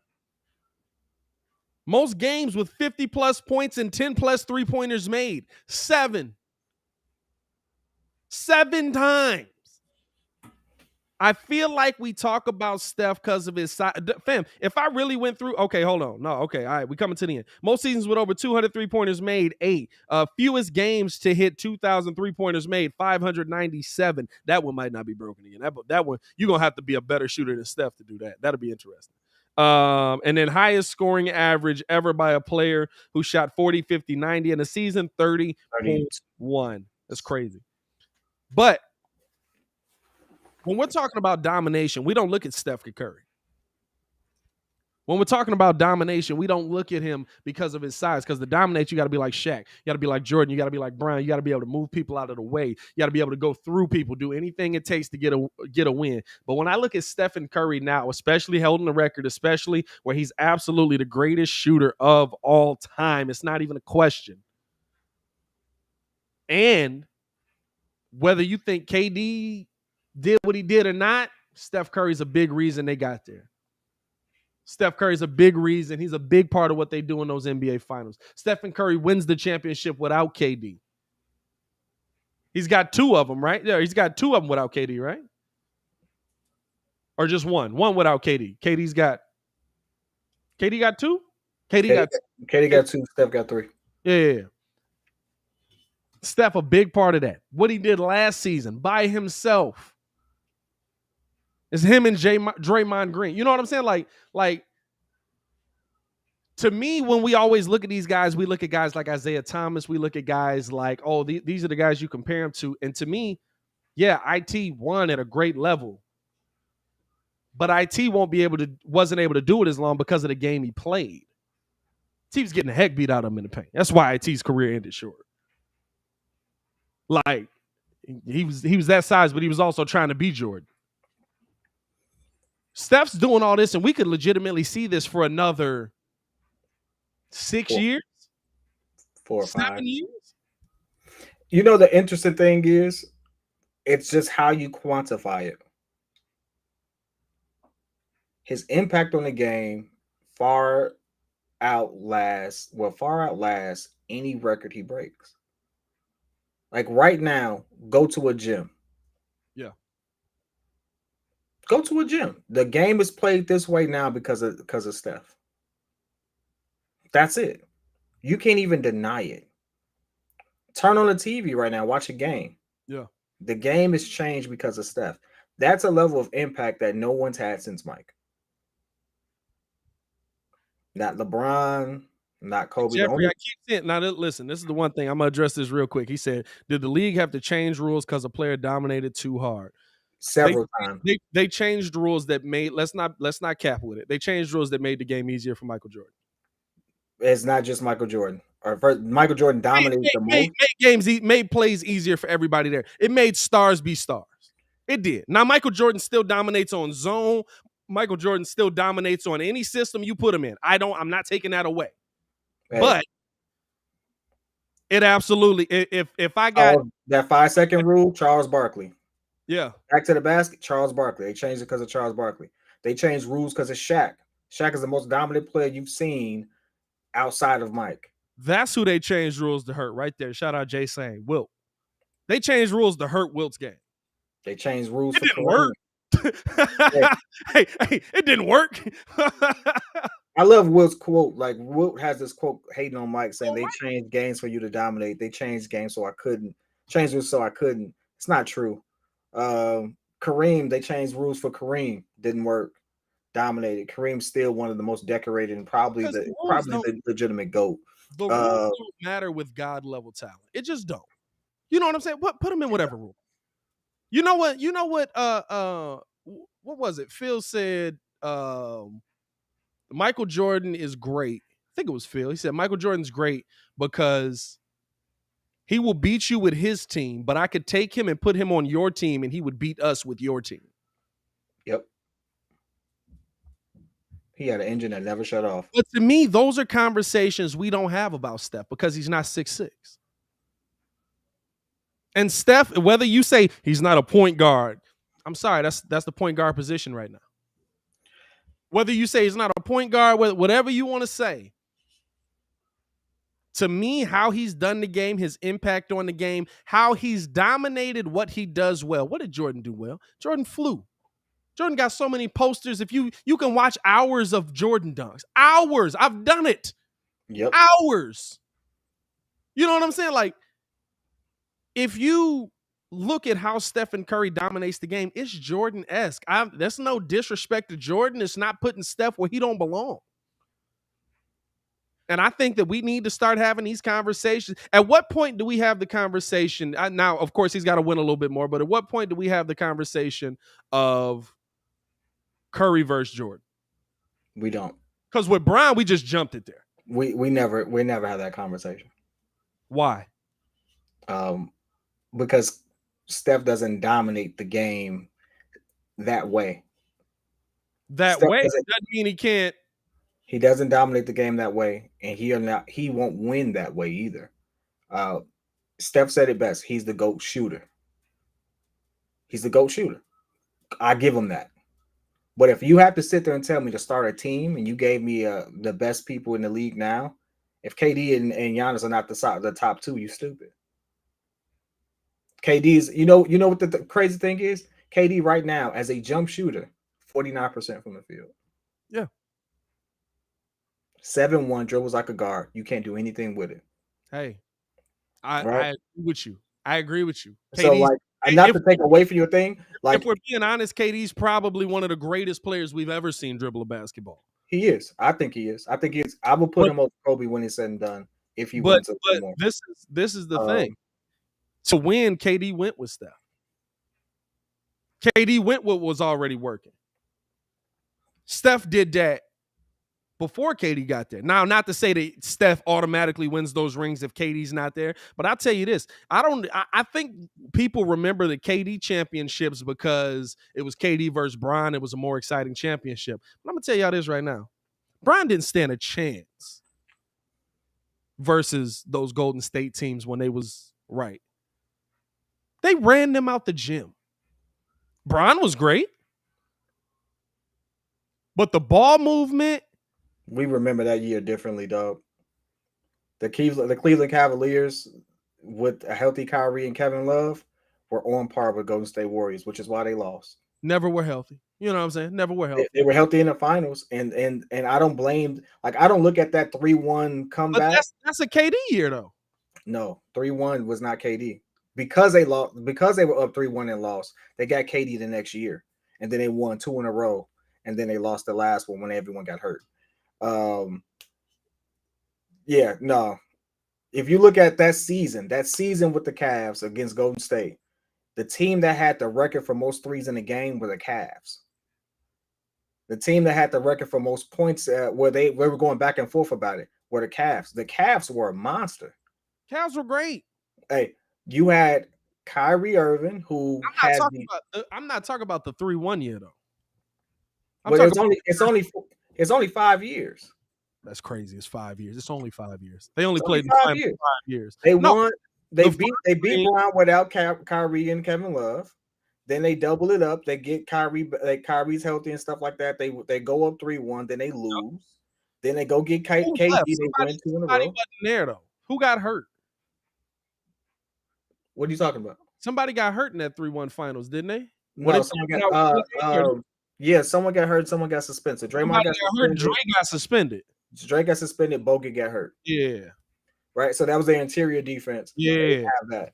Like it's one of those things where it's like, everyone looks at it, and I'm not, obviously, it doesn't take away from Steph because they have to double team him there.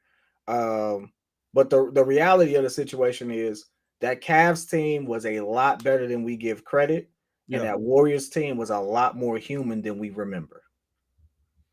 Oh, I think they were human. Absolutely. That's also what was that 73-19? They were absolutely human, but they didn't show it until the team got hurt. The 73-19. Honestly, we remember the comeback, but we forget how they were getting run out the gym, even with all of them healthy, when everybody on Golden State was healthy. Golden State was working them out. I agree. I think the one thing about it is, but it's like you said, once they lost their interior defense, because Draymond, was that the one where Bron stood up under him? Something happened. That was the season he was known for kicking people in the nuts, and then Draymond was having a nut kicking year that year. It was a wild Manscaped, 20% off. No, thank you.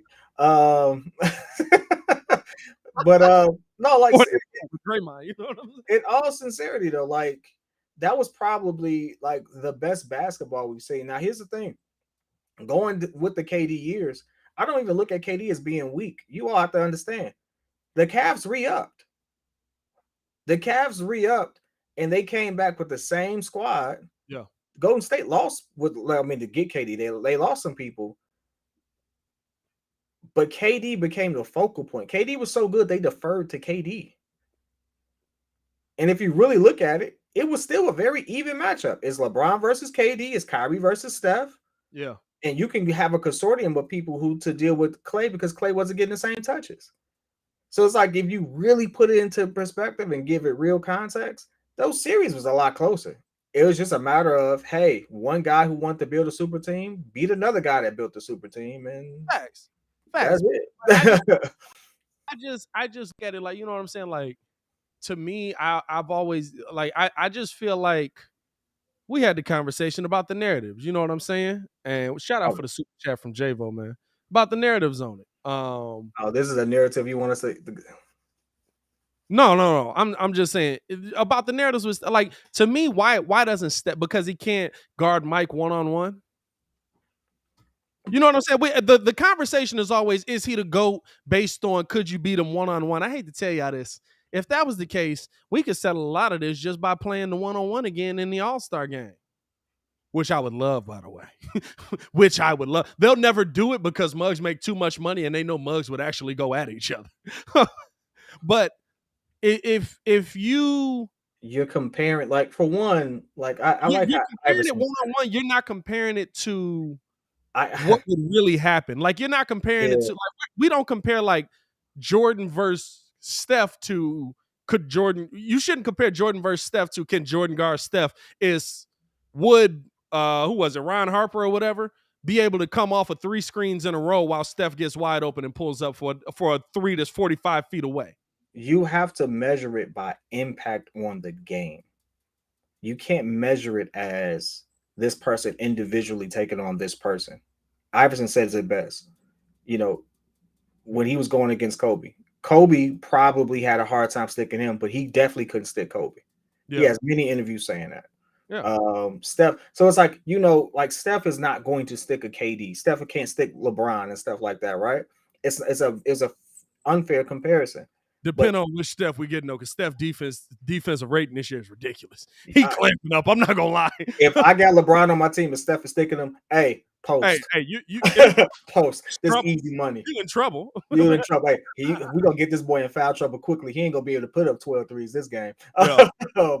But at the same time, it's like Steph being on the floor changes your entire game plan. Your entire game plan is changed. How do you press up all the way? Do you not? He can shoot from anywhere past the half court line. Yeah. So it's like, you know, that's the thing. Like, that type of impact, how many people have changed the game on that particular level? And it's not many. And so that is comparable to Mike. But if you want to talk about sheer dominance, I mean, like, Mike, unfortunately, was the one psychotic guard who I can sit there and say, not only did he want to get 60 points, he tried to get 20 rebounds, and he almost did it. He almost has a 70-20 game as a guard. Steph can't do that. That's not Steph's game. It's just not. And that's okay. It doesn't make him lesser of a person. But if you want to sit there and say level of dominance, he'll never be on Jordan's level. But that's an unfair comparison for his position. But if we're gonna hold him in dominance of his NBA. I mean, listen, at this point, Steph got the same rings as Bron. Nah, he's one short. Bron got 4. He got 2 in Miami. Oh, he got the one in LA. That's right. 2 in But Miami. One short of Bron. One short of Bron. The argument, the better argument was if Steph gets 4, do you compare him to Bron? Here's the thing. The question, or did you start to put him above Bron, I should say. I think the better question is who defines the generation more? Does LeBron or Steph define this generation more? I think Steph defines this generation more.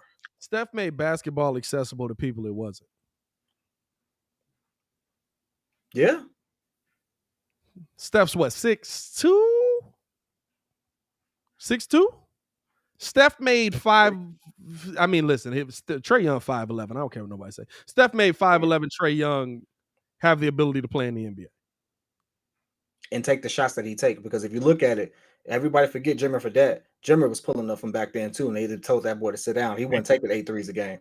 Hey, listen, he was also bad too, but Jimmer was missing. That's the problem. Say whatever you want. Jimmer was missing. Before we get up out of here, man, we appreciate all this conversation. We still got a little bit of time.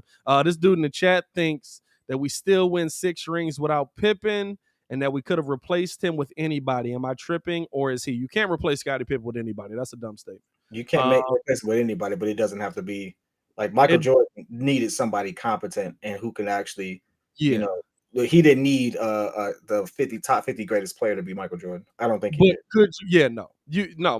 Mike to me still. I don't know if you win. Yeah, it depends on the player you get. I don't think he wins 6, but he win 4. I say this. If you pull off the T-Mac deal, you still win get 6. Time you might get more than 6. And that's young T-Mac. That's before T-Mac goes and becomes the T-Mac that we ultimately know him as. So yeah, you know what I'm saying? Like you still get more than 6. If you pull off, or if you pull off, there was somebody else we were in the running for. Defense, like you needed that defensive guy. That Sean Kemp trade? Who? Wasn't like a potential Sean Kemp trade or something like that? Sean Kemp with Scottie Pippen. You pull off a pickup for the Rain Man. I don't know if you get 6, but you still close. It's just a very exciting game. I tell you Rain Man game fell off hard. Rain Man game fell off like Peyton Manning arm. Rain Man game fell off like Peyton Manning arm. Man, we got somebody on the phone lines, man. Let's go out to these phone lines. I appreciate everybody who stuck around, man. We're looking to do a show like this, similar to this, where we still talking our Chicago teams. We're still showing them love, but we want to talk about what's going on around the NBA, around the NFL as well. Hershey Hawkins. Now you pull that off? No, you get 6. Hirsch was cold. Oh, Herschel. Hirsch was cold. I'm sorry. What? Let's go out to these phone lines, man. Going out to 773.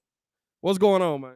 Hey, what's going on, my man? I got up late from work today, man, but I got a whole lot to catch up on the show with, man. So my boy. Yeah. So I was reading about the caption about the Bears' next head coach, and a lot of people sleeping on the OC for Philadelphia. I can't remember his name, but I researched and Googled a lot of his background with the development in the second half with Justin Herbert in San Diego or with the Chargers.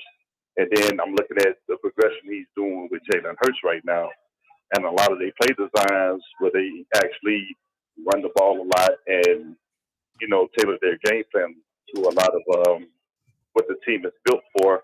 I think that guy would be a really good coach if you can't get none of the bigger names out there in the coach's search for the Bears. That's an interesting one. Shane Steichen. Yes. I would say Hurts at a minimum has played better than I thought he was. Yeah, and I'm always saying, like, sometimes, like, you're talking about the NFL where guys are always, there's a lot of talent on that football field. Yeah. Sometimes these guys are just not put in the situations to succeed. And, like, a lot of people are bringing up Brian Dable, but I've been watching the Buffalo games the last few weeks, and I think he's like Matt Nagy 2.0. Like, he really doesn't run the ball as much as I think he should. Mm-hmm. No, I agree. And Especially then, with Devin Singletary. They rely on Josh Allen's arm. They didn't even run the ball at all last week. Did y'all watch that game last week? Josh Allen had like 9 carries. I think he had the most on the team. Oh yeah. And I was just like disappointed, and I noticed that when they didn't have such a balanced attack, that they have like went on a little losing streak where they was just inconsistent, and it's starting to kind of show itself. Like I always tell people how the NFL comes in waves and everything like that. Yeah. So that's one part of it. But one name I am kind of, the other two names I am kind of curious about is Ryan Leftwich and Kellen Moore. Yeah. But all three of the names that I'm kind of looking at, they're like first team head coaches, which puts you back into that same realm of you're hiring the chief coaches to come out here to try to fix the team when you need somebody experienced, and that's going to actually hold no matter what they're getting paid on the field. Or it's like I don't like me personally. I don't know why like the Bears don't utilize Alex Bars more, because I look at Sam Mustipher, he's constantly getting pushed in the backfield. Because when Alex Bars it has to be something. Because when Alex Bars got put on the field, he spent most of his time on his back. Exactly. Well, that's probably a whole other thing too, But I mean, if a quarterback doesn't have a pocket, you can't throw the ball or can't be as successful. So I mean, I guess you're stuck between a rock and a hard place on that end. For sure.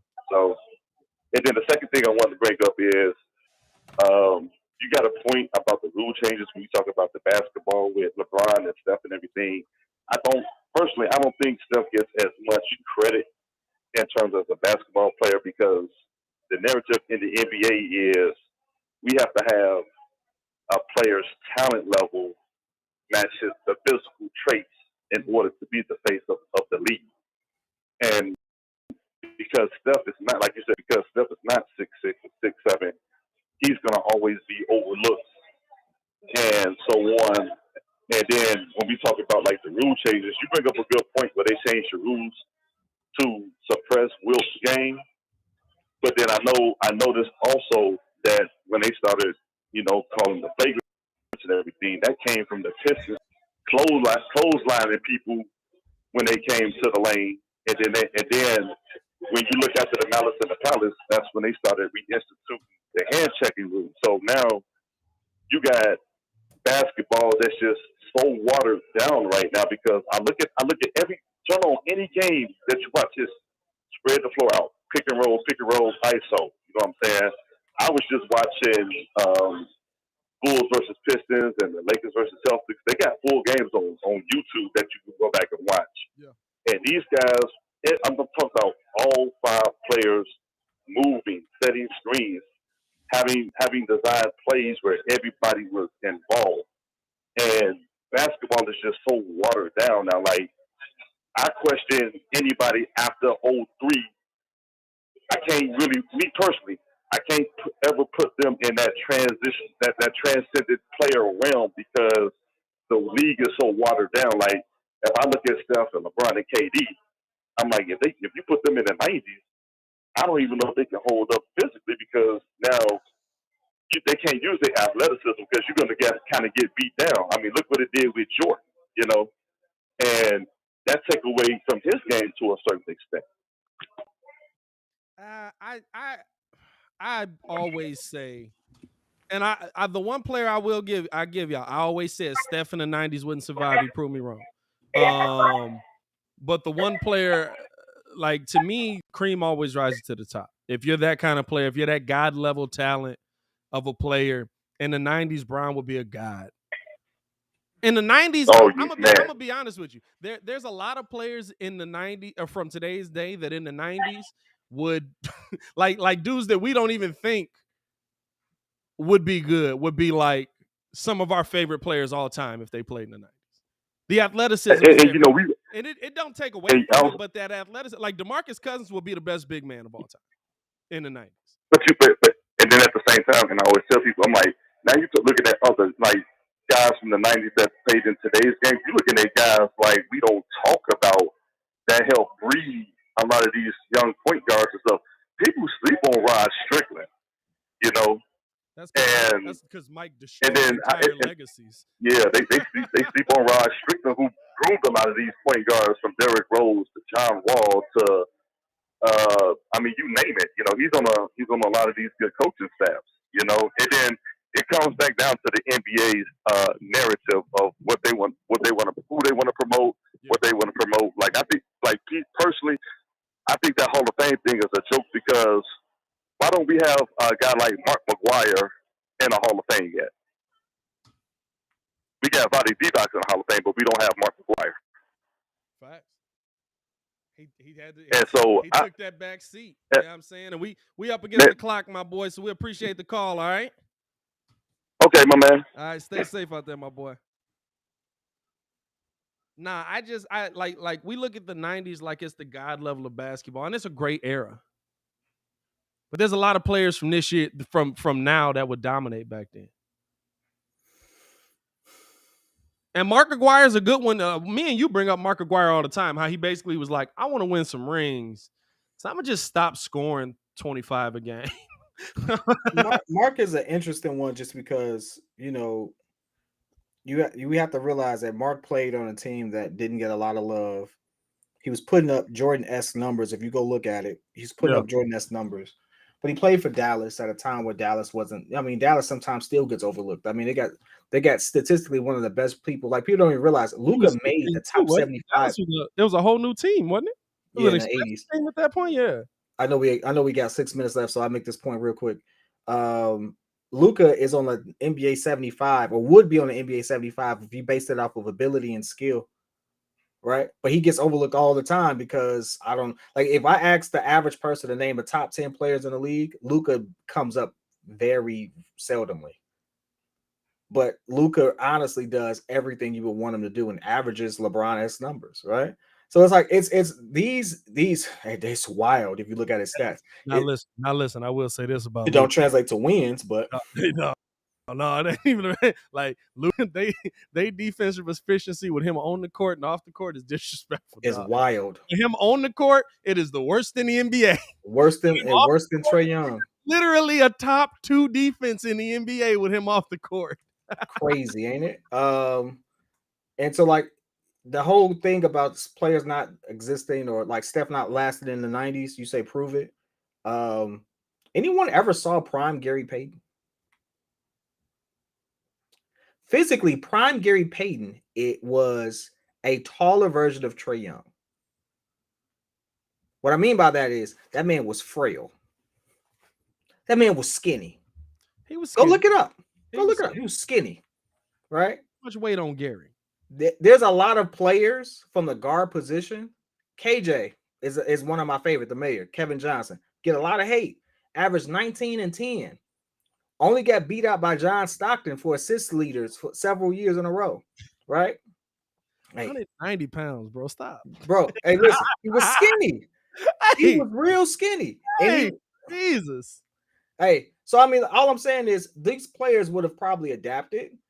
You know, Reggie Miller was skinny and frail. He just had length. But guess what? He's playing weight. What was it? 185? I mean, if you really looked at it, Reggie Miller numbers ain't good at all. If you want to just look at it, Reggie Miller in the Hall of Fame for being a good shooter. But guess what? Look at his numbers. Like, look at his numbers real quick. Real quick. Like, if you look at his numbers, his career stats, his career stats, look at his career highs and stuff like that. It's like he was a guy. It's like Reggie career stats. And then people gonna say, "Oh, you wildin'."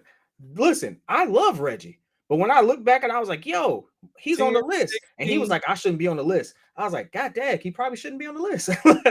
10, 16, 24, 22, 20, 21. 19, 19, 21, 21, 19, 18, 18, 18. You look at Reggie's numbers, you look at Ray Allen's numbers. Ray Allen looked like he a dog, Reggie Miller. It's not even close. Well, Reggie wouldn't be able to defend Jesus Shuttlesworth. We all know that. If you don't know, Reggie thought he was. Educate yourself on Reggie. Mitch Richmond was to me was better than Reggie Miller. Always was. He just played for Sacramento. Yeah. You know, so it's like all these narratives is like one of those things that I cannot say that Steph wouldn't exist back then. Because guess what? AI existed back in the mid-90s. AI. That's why I say, like, we always say, like, these guys wouldn't be able to do it with that contact. Yes, Rod Strickland ain't no big dude. you know, Rod Strickland was skinny. Like, you know why Steph would have been able to do it back in that time? Because his handle. Because he wouldn't have been getting hit. You'd have had to hit him so far up. No coach would have told you to go play defense on him that far out. Yep. And I know they wouldn't, because they didn't do it with Reggie. Now Reggie would pull them as close, but if Reggie pulled a deep three, nobody played up on Reggie. Because it wasn't seen enough.